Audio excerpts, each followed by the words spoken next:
It's the year 2029. Conflicts have intensified across borders and cyberspace. The world stands on edge, a reminder of how fragile peace can be.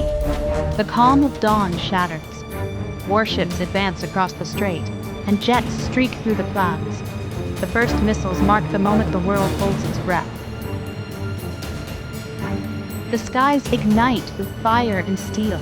Streets once alive now tremble beneath the storm. Humanity watches as its own hands rewrite history in real time.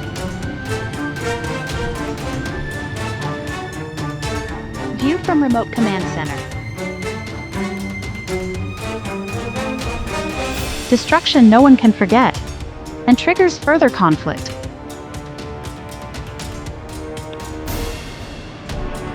Forces existing alliances to respond in concise manner. Behind glowing screens, code replaces gunfire. Alliance hackers synchronize, targeting grids, satellites, and systems in the dark. Result? As always, innocent people gets impacted.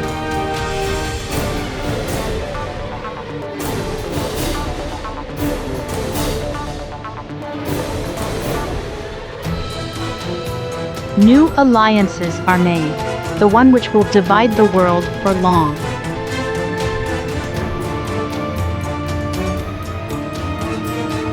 New alliances retaliates, attacks multiple NATO allies around the world.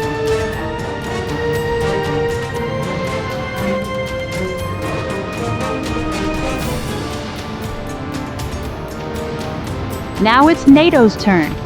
No backing from this escalation anymore.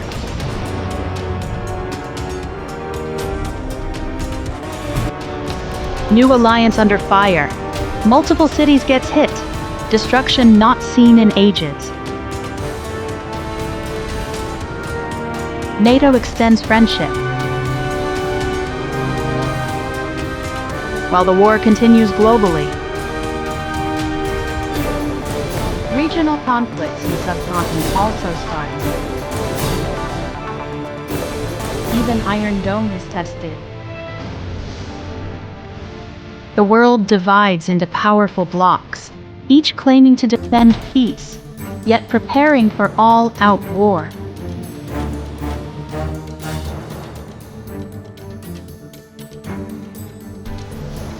Destruction continues. 1,000 stories of the fallen. Voices lost, memories erased.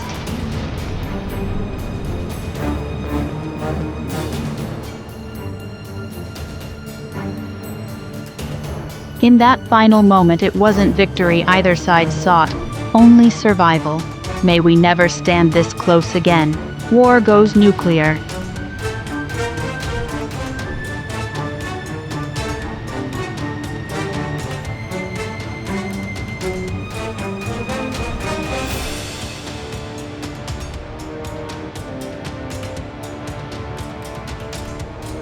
Let's not wait for this future to arrive. Now is the time to fix the present for the future. In unity, in compassion, in peace.